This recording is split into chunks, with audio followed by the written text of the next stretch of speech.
friends. I am the anti-terrorist. Thank you for all of your emails and your comments and your messages of support during my protracted absence.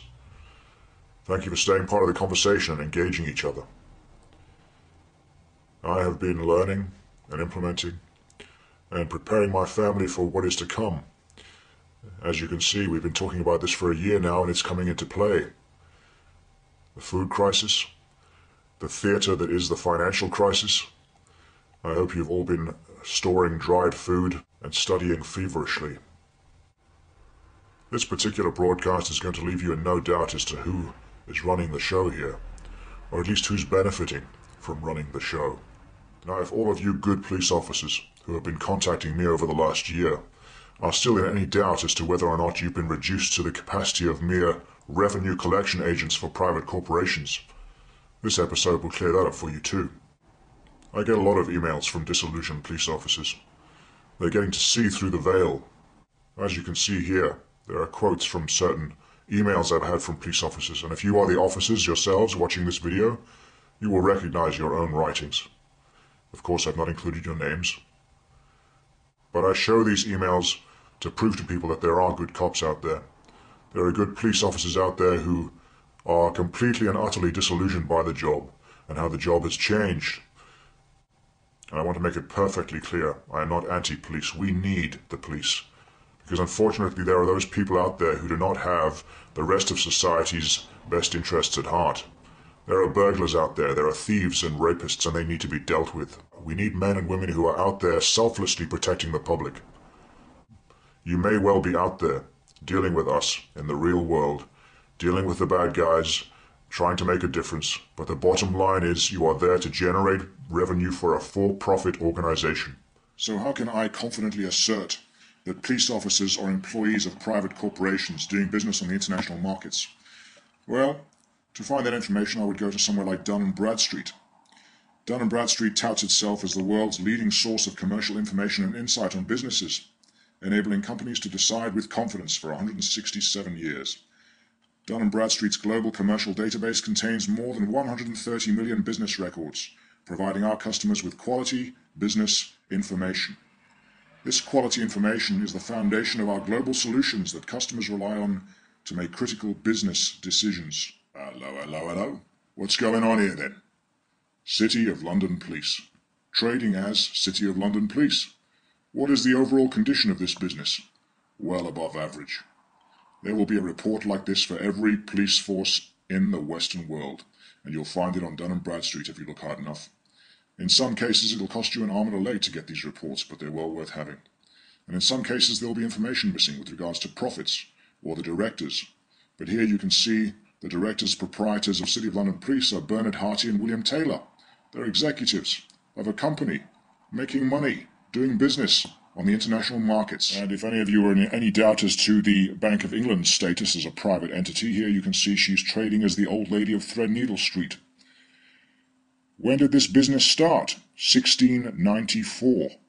There are your directors and proprietors.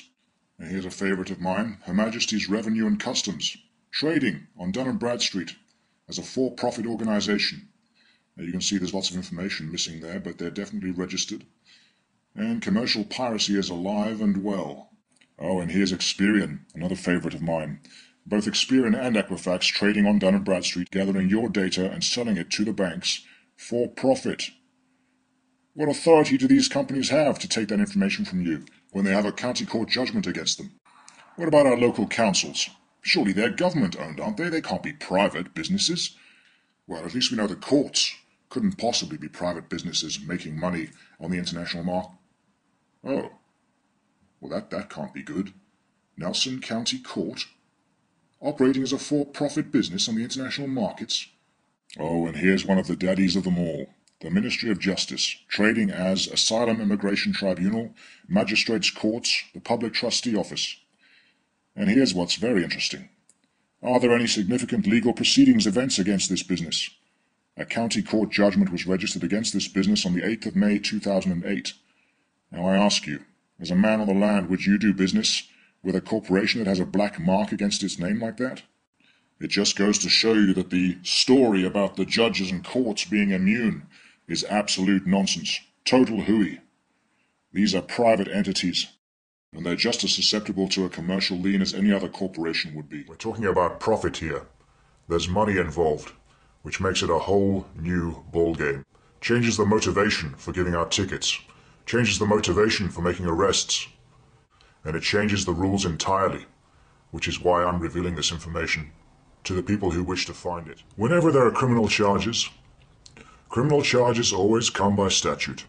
Every time the legislature passes a criminal ordinance or statute, the purpose of passing that is to raise revenue for the government. Now, the revenue that they're raising is not the fines that the courts will collect. No. The fines in the court are kind of like taxes. Taxes don't run the government, and the government doesn't run off the fines either. Who do the taxes and the fines go to? The investors. So who the hell are the investors? Whoever it was that bid and paid the government for the right to collect and use all the fines and taxes, based on the violation of the statute. Well, then how does the government operate? They pass a statute that says you shall not speed. And then, when they pass that statute, they've got a bunch of number crunchers in the background, saying, well, if we put the speed limit at 30 in the towns, and say 60 in the country, and then 70 on the motorways, how many miscreants do you think we might have every year? And how much money or revenue is that going to generate? Well, we think it might generate about 3 billion a year, or 5 billion a year, or whatever it is. And so they pass this statute, and the government says, okay, we've got this statute. How many of you guys would like to give us a quotation? What would you purchase the income stream of this statute for? How much will you pay us to collect the revenue from these statutes and hand that money over to you as a return on your investment?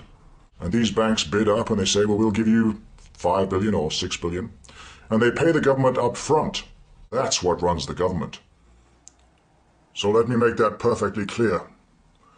What is collected from the court fines is the revenue which pays back the interest on the principal to the private banking investors who bankrolled the government up front. And which entity is creating the statutes? Oh look, the House of Commons trading as the members of Parliament on Dunn Bradstreet. Starting to see the big picture now, are we? So as soon as you violate the statute, and a traffic ticket goes out, the traffic ticket is the equivalent of a criminal complaint, which is a negotiable instrument, or a money order. When the ticket is written and ends up with a clerk of the court, the clerk bundles these up, and they get shipped around, appraised, and money is put in the accounts of the local courts, wherever it may be, and securities go out in the background, and somebody has purchased the right to the revenue stream. Yeah, that's all very well, I hear you say. But what does it actually mean? Well, it means they're all private corporate entities. All of them. The courts, the police, the Houses of Parliament, the councils, all of it. All corporations. And corporations have shareholders who expect a dividend. They are the motivation for the creation of statutes that generate fines as revenue. It also means that where statutory legislation is concerned, if you're standing in front of a judge or a police officer, you're dealing with an employee of a private corporation. You wouldn't let a McDonald's employee search your bag, would you? You are nicked, my son. You are going down. Now would you like fries with that? You are under arrest, buddy. There's no difference whatsoever. The only authority they have is what you grant them, voluntarily or out of pure ignorance. It's your call.